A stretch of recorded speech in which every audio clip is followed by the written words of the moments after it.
So hello everyone, hope you are following the CATIA playlist. We have completed part modeling in SketchUp. We have also completed assemblies in which we have seen two types of assembly forms which were bottom up and top down, and now we are going to start with surfacing today.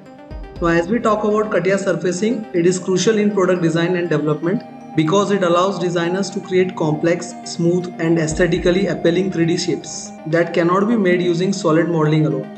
It is widely used in industries like automotive, aerospace, for designing car bodies, we can say aircraft surfaces, and also ergonomic consumer products. Surfacing ensures better control over shape, quality, and aerodynamics, making it essential for high precision and visually demanding components. So that's why surfacing is very important here. But as we are saying, it is important to learn surfacing. It is also very tricky while modeling. So any design engineer should know which command to use at what time and how to proceed with the part in complex design. So the use of command is going to be tricky here. We'll start with surfacing. For that we are going to go on start click button, say mechanical design, and here we are going to say wireframe and surface design. Third last from the bottom side we can see here.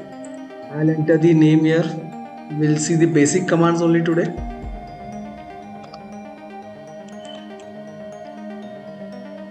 Say OK. Now the toolbars which are going to be important here, you should note down this because many times in CATIA the toolbar names are not present and the toolbars will be shuffled and placed anywhere. So it is better to know the toolbar names. By that we can search them easily. So the toolbars are surfaces. This is the first toolbar. Second one is operations toolbar. Third one we are going to see wireframe and surfaces, and some more commands from miscellaneous toolbars here. So I'm going to start with surfaces toolbar today. We'll place the other toolbars at its place. We can arrange them anywhere as we require. Now surfacing means working with zero thickness objects. Any object that is going to be made in surfacing will not have any thickness here. We can add the thickness externally if you want. Usually by using all the commands we can make a part having zero thickness. That's why surfacing plays an important role in intricate shape designs like automobiles. So start with extrude command. So let's make sketch for the extrude. I'll select this plane, say sketch, and we are going to make one line here. To make this line symmetric by selecting 2 points and axis, go for the relation as symmetric, say OK. Next we are going to add the constraint here. Dimensional constraint we are going to say as 300 mm. Exit workbench, and we are going to go for extrude command now. So we have selected open sketches. We can select open or close sketches both for the extrude command. Now put up the value for extrude. The material for extrude has been added in direction 1 called as limit 1. So in limit 1 we have extruded the part by 106 mm. If you want limit 2 also to be added, we can add the value for limit 2 also here, say 80 mm. Say preview. Now at one side limit 1 which is coming in front side is of 106, limit 2 of 80 mm. Say OK and finish. But if I want to reverse the direction, now 80 is coming in front and 106 is going at the back side.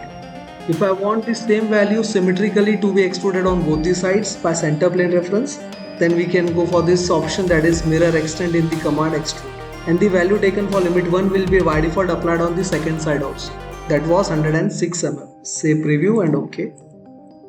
So in this way we can extrude the part here. You can see here the part is not having any thickness.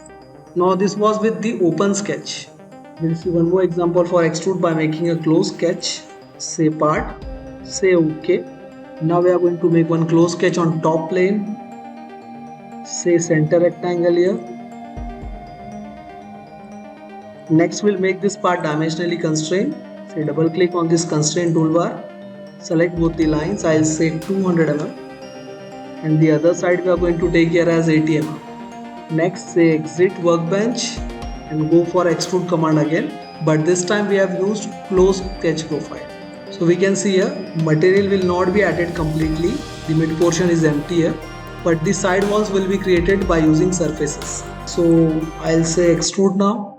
We can see here this extrusion has been taken place 60 mm. Say OK and finish.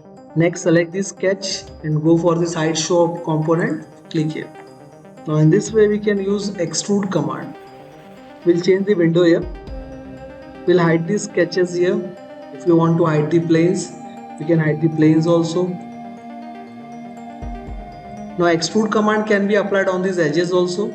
For that, select the extrude command, select the required edge, and now we'll require to show the direction here. So I'll say Z direction. We can see that the Z direction was on the compass at the above side. It is coming on both the sides at the upper and lower side. If I want to extrude this edge at one direction only, then keep the limit 2 as 0. Say preview.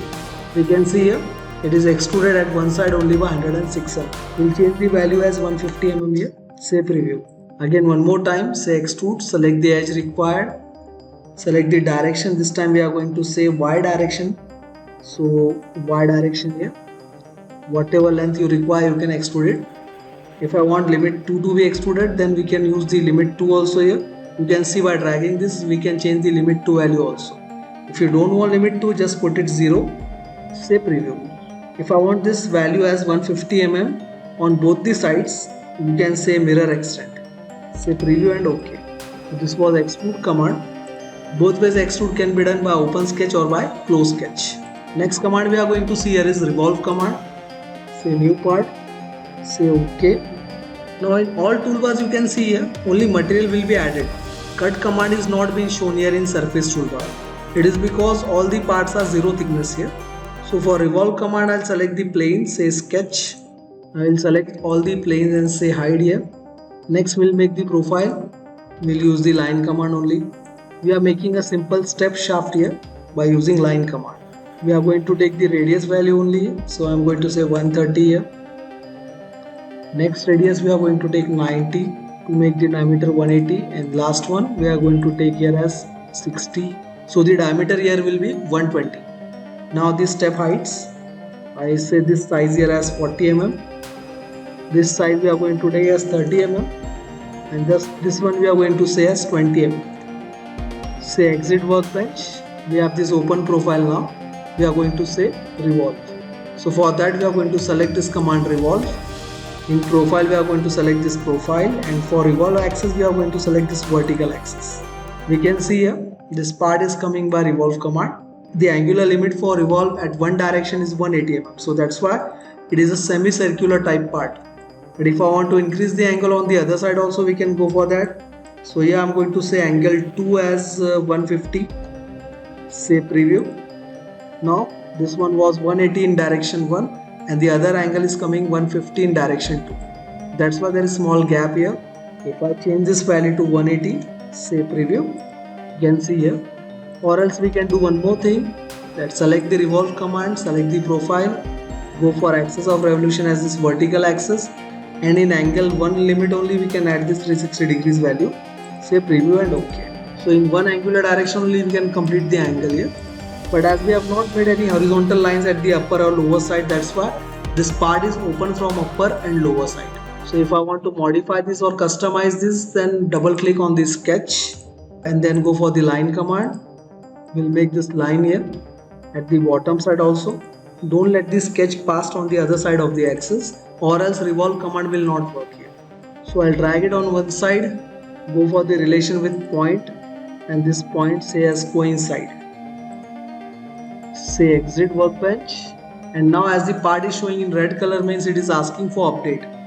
So shortcut key for update is Ctrl U if you want to use keyboard, or else you can go for this icon in tools bar, that is update, and we can see this part has been updated and the above and below surface are been added as we have added the lines in this sketch, these horizontal lines. So in this way you can use revolve command here. Say exit workbench. If you want to hide the part, you can hide the part here. Next command we are going to see here is sphere, means spherical shape, and after that we are going to see cylinder. So for both the commands, the basic requirement is same, that we need one point here. This point will act as a center for spherical shape or cylindrical shape. So to start with, I am going to say new part. Say part, OK, and we are going to make sphere. So I am going to give this name here. Say OK. Now for making the center point, we can use the wireframe command, in which we have this 3D points here, or else we can make the plane sketch and then add the point in sketcher tab only. So both things can be done here. Either you can add 3D point, or else you can go for sketch and then add the point. So I'm going to add the 3D point here. Select this point, and the x coordinate distance I'm going to keep it 0 only. If you want this pair to be made by the origin reference only, but if I want to change the distance, then I can change the distance also. So in x direction I'll say 20 mm, in y direction I'll say 20 mm for placement, and in z direction also I can say 20 mm. So now if I preview this point, we can see here this point is coming from the origin as by 20, 20 and 20 distance on all the directions. Say preview and OK, x, y, z directions. Now we can use this point as a center for sphere or cylindrical shapes. So I'm going to make sphere here. It will ask you the center point. We have made the center point earlier only. Next you can add the parallel start angle. It is showing minus 45 degrees, means at the bottom side we can change this angle here. You can see here in the model the change can be occurred. If I say minus 90, it will be at complete bottom side. Say preview, you can see here at bottom side is completely semicircular now. And for upper side also, parallel end angle, we can see at the upper side this 45 degrees, we'll change it to 90 degrees here. So a semicircular part has been made. We can change the angles as we require. We can plus or minus these angles. You can see the change in the screen. So these were the vertical controls. Now double click on the part, and now if I want to control it horizontally, these angles, so we can go for this option, that is meridian start angle. I'll change the value here. So we can see here horizontally from right side or left side, we can control the angles here. Say preview and OK. Now if I want to make this pair complete round, then double click it here. I'll set this angle as minus 90 and this as plus 90. I'll say 180. Say preview, and here also minus 180 and preview. So by the use of these parameters we can make this pair in this way. And one more shortcut is given here. Suppose if I cancel it, double click on the part and go for this option, that is create the whole sphere. Then also we can make this part here completely spherical shape. Say OK and finish. So this was sphere command.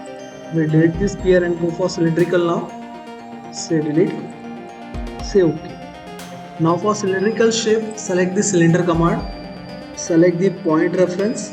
And we need to give the direction, whether you want this to be made in XY plane, YZ plane or ZX plane. So if I select here Y, you can see here in this compass, this line in Y direction. So this sphere is coming parallel to the Y axis here. So we can give the limit values also, limit 1 and limit 2. And now if I want to change the direction, I'll say X direction. So it is coming in X direction. Same way in Z direction, making vertical. So by this way we can change the directions of the surface cylinder. If you want to change the diameter or radius, we can go for this option, that is radius here. I'll say 50. So the diameter will be 100. Say OK and finish. Same way if I want this length to be equal on both the sides, that is for limit 1 and limit 2, just double click on the part to edit the feature and go for the option mirror extend. So here 56 mm is the length on both the sides, making this part symmetrically from the center. Say preview and OK. This way we can make the cylinders. Next command we are going to see here is offset command. So for offset command, select the offset command, select the surface you require and put up the value for the offset. I'll say 20 mm offset here. Say preview. It is coming at the outer side. You can see this 20 mm offset cylindrical shape is coming. If I want this to be reverse direction, then there is option, just click on this option here, reverse direction. Say preview, and we can see now it is coming at 20 mm inner sides offset. If I want this offset on both the sides, just click here. I will change the value. I'll say only 15 mm. Say preview again, and we can see now offset of cylinders is coming on both the sides. Say OK and finish. So this was the offset command. We will see on one more example. Now suppose I want the offset here of any particular surface, just select the command offset, click on the offset option and select the surface. Put up the offset value, say preview, say both sides, preview. So this distance of 27 is coming on both the sides. And we have selected the individual surface, that's why offset is coming for only this individual surface on both the sides. Say OK and finish. So this was the lecture for today. We have completed some commands of surfacing that were extrude, revolve, sphere, cylindrical and offset. We'll cover the remaining commands in next lecture. But still, if you want to learn CATIA surfacing in detail, you can join the course here. We are available for offline and online both courses. Even for placements, they can go for domains such as BRW design, plastic design, seating design, or else basics of CATIA. They can join the course here. The number for contact is been given below in the link. We'll continue with the CATIA playlist. Till then, thank you.